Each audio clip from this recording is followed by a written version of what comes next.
Bismillahirrahmanirrahim. Assalamualaikum warahmatullahi wabarakatuh. Sobat-sobat, kita bersama lagi di channel saya dalam dakwah Islam pencerahan. Sobat-sobat,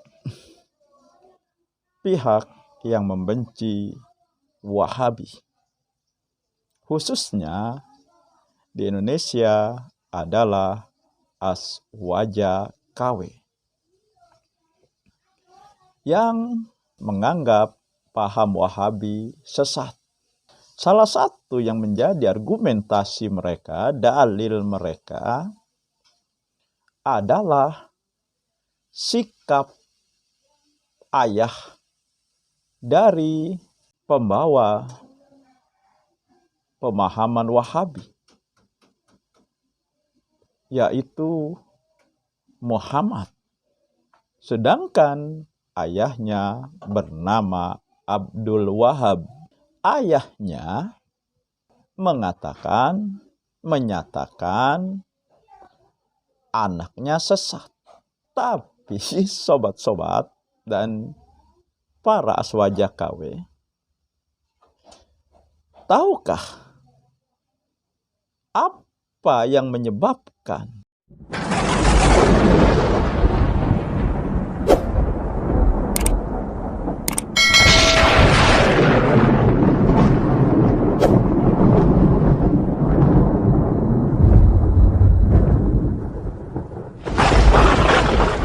Muhammad bin Abdul Wahab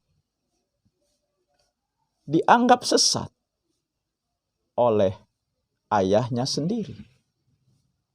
Ternyata sobat-sobat, bukan karena pemahamannya, sobat-sobat. Bukan karena dia membid'ahkan, dan bukan juga karena mengkafirkan. Jadi apa alasannya?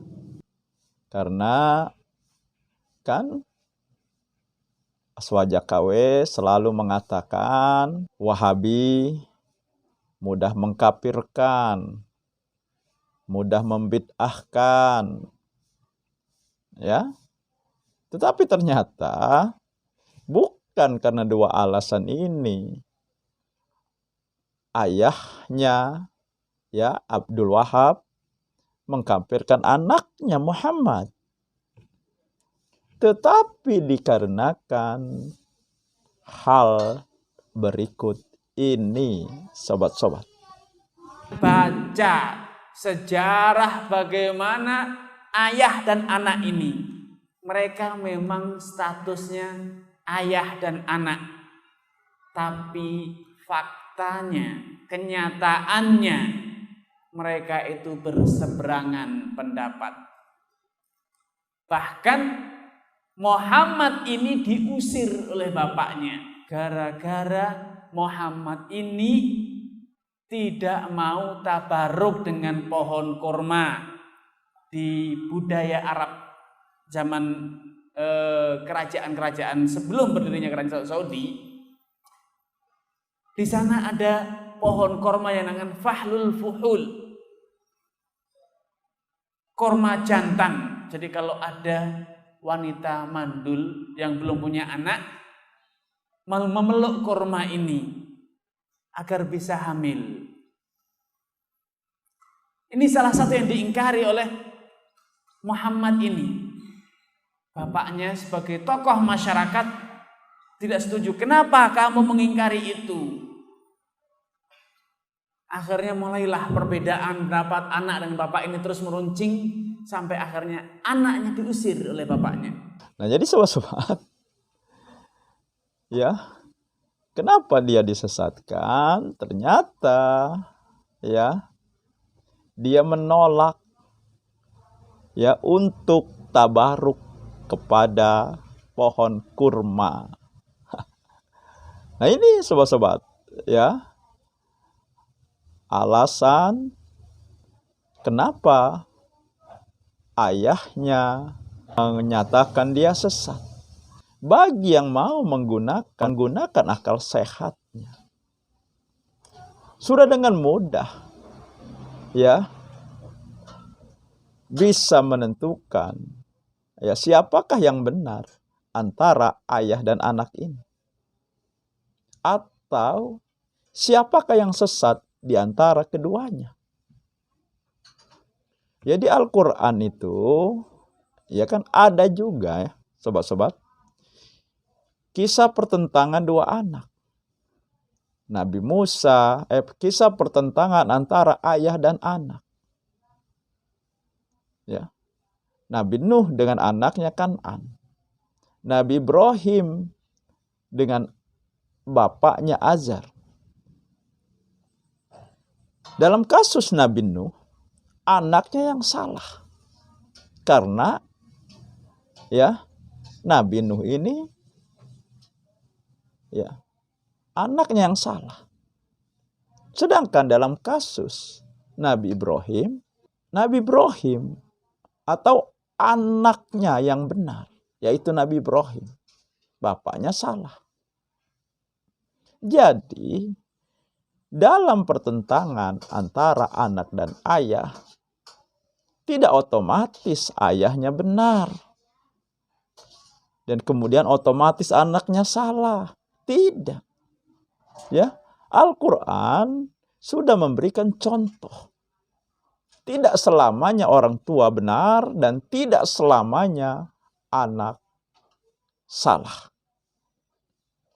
Nah, kembali kepada kasus antara Muhammad dengan ayahnya Abdul Wahab, yang sering pada akhirnya ya gerakan kembali kepada Al-Quran dan Sunnah yang dibawa oleh Muhammad bin Abdul Wahab, yang dia sendiri menamakan gerakannya sebenarnya gerakan Tauhid, tetapi oleh yang membenci diselewengkan, dinisbatkan ke nama ayahnya, yaitu Abdul Wahab, disebut dengan sinisme para pembencinya dengan Wahabi. Nah, dalam kasus antara Muhammad dan ayahnya Abdul Wahab, ya, karena ini masalah agama, karena ini masalah risalah Islam, maka tentu saja kebenarannya harus dikembalikan kepada Al-Quran dan Sunnah Nabi, kepada Allah dan Rasulnya, sesuai dengan firman Allah di surat An-Nisa ayat 59. Jelas sekali. Ya. Syahadat. Ya. Ashadu an la ilaha illallah wa ashadu anna Muhammadar Rasulullah. Aku bersaksi tiada Tuhan yang wajib disembah kecuali Allah, dan Nabi Muhammad adalah utusannya. Nah, sementara ayahnya menyuruh dia tabaruk kepada pohon kurma. Ini kan sama dengan ya menyembah selain Allah. Ini perbuatan musyrik yang terlarang oleh Allah dan Rasulnya.